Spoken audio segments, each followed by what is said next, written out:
Trending news. The worst is about to happen in Igbo land. Mbazurike Amechi cries out. Not infrequently, they are loaded together with the cattle in trailers and trucks and offloaded in Igbo land, even under the watch of security agents and skeptical onlookers. They avert any suspicious eyes in this time of interstate lockdown.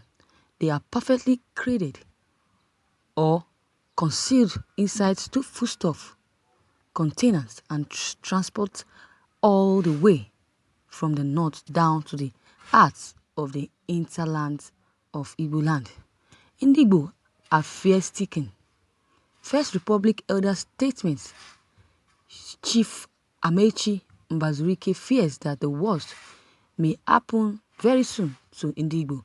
As far as I am concerned, Igbo is under the worst surge at the moment. He ascribed the surge to the attempt to Islamize the Igbo nation by force. Like a river that has burst its bank, they are pouring into Igbo land day by day. They are unstoppable. They are stubborn. They are irrepressible. They seem to come from everywhere. It seems as if they are also coming out from the ants' holes. As we speak right away, they are still gaining unimpeded access into Igbo land in the full glare of fearful Igbo natives who watch helplessly as they incubate the different Igbo social strata, Igbo forest, and Igbo social million. Who are these unisolated visitors? They are the Almajiria. That is, the innocent little kids from the south who do not go to church, who do not go to schools, but instead loiter on the street and expressway begging for alms. I beg you, I beg our government, they should do something about it. I beg your pardon. They are not the beggar of Almajiria. They are all militant Almajiria. The militant Almajiria are different from the beggar Almajiria, whereas the mission of the beggar Almajiria is to beg for alms or food instead of streets in order to maintain a simple existence. But the militant Almajiria, or the young adults being buried to Igbo land these days, are on a mission from the devil.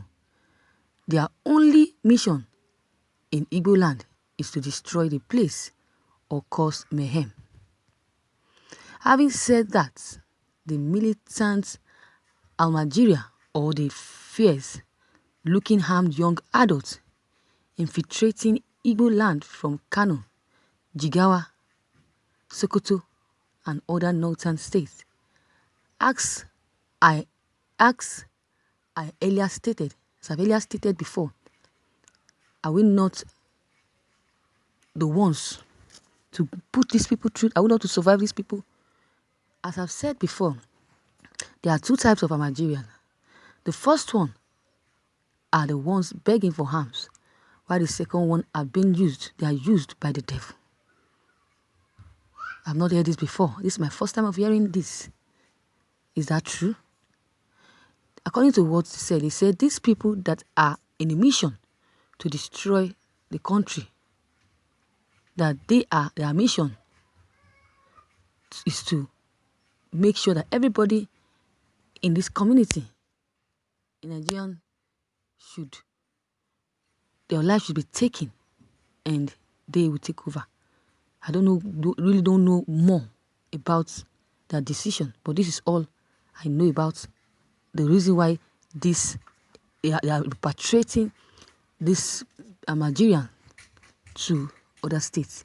Because on the normal day, the first time they entered, if truly they are just begging for alms. Those are begging for alms. So it would have been a normal thing. They would have been begging. But these people, they would have kept them in their own state.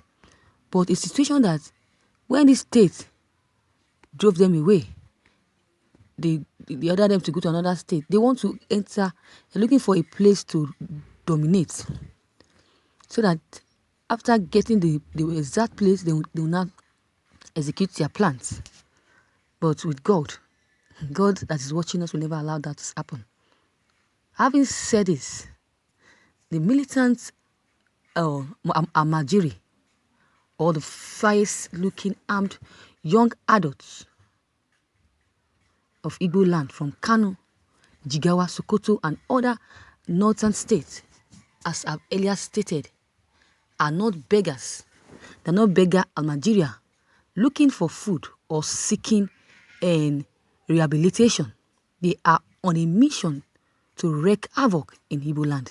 Last week, CAN, that is Christian Association of Nigeria, in Adamawa chapter, the International Society for Civil Liberties and the Rule of Law, Inter-Society, and other human rights ground raised the alarm over the ferrying of COVID-19 corpses and dangerous young adults from the north to Igbo. The statements have ended up in the land. The Inter-Society also report that the militant Fulani herdsmen and Shua Arab jihadists are now successfully occupying none less than 350 communities in Igbo land. This is certainly a cause for alarm. The Igbo people are more than they are the most populous. They are the most populous in other states. That is it. They are the most populous. So they are looking for a way to stop these activities of these herdsmen. I read the news yesterday. It was saying the same thing as Namdi said, that the IPOB members, that they ordered the IPOB members to put a stop to all these herdsmen coming into people's community to destroy them, after which they will leave. That all IPOB members should go to bushes, forest that they were eating. Do you know that they were apprehended? They were apprehended and sent them back. That if they try what they try again, if they repeat this again, that they will be jailed and persecuted for life. So they quickly took to their heels and they quickly took and surrender. But I don't know.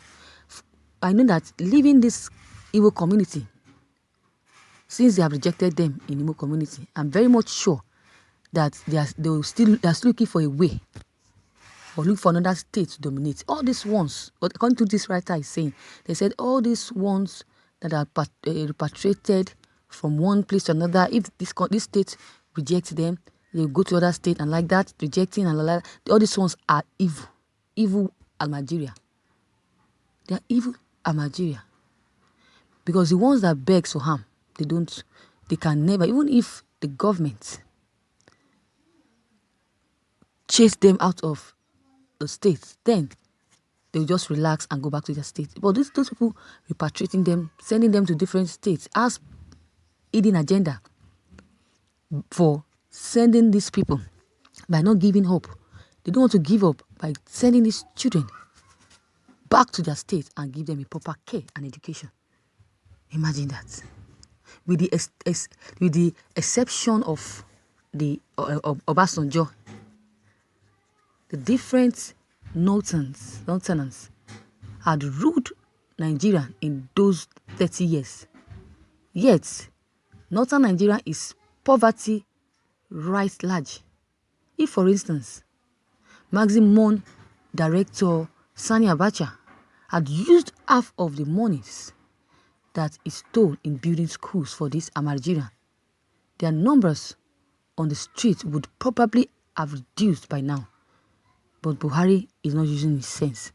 Abacha was the last person that built schools for this Almajiria to be comfortable. Now Buhari has abandoned them. According to what they said Buhari abandoned them, and they were the one who voted for Buhari that made him where he is today. At the end, he betrayed them, that they have promised never to support Buhari anymore, or any other non-tenants. So viewers, this is all I have to say. Your own comments and contributions is very needed. Drop them below the comment box. Click on the subscription button as well as the bell button to receive updates whenever I publish new videos. And don't forget, share and like this news as well. Thank you.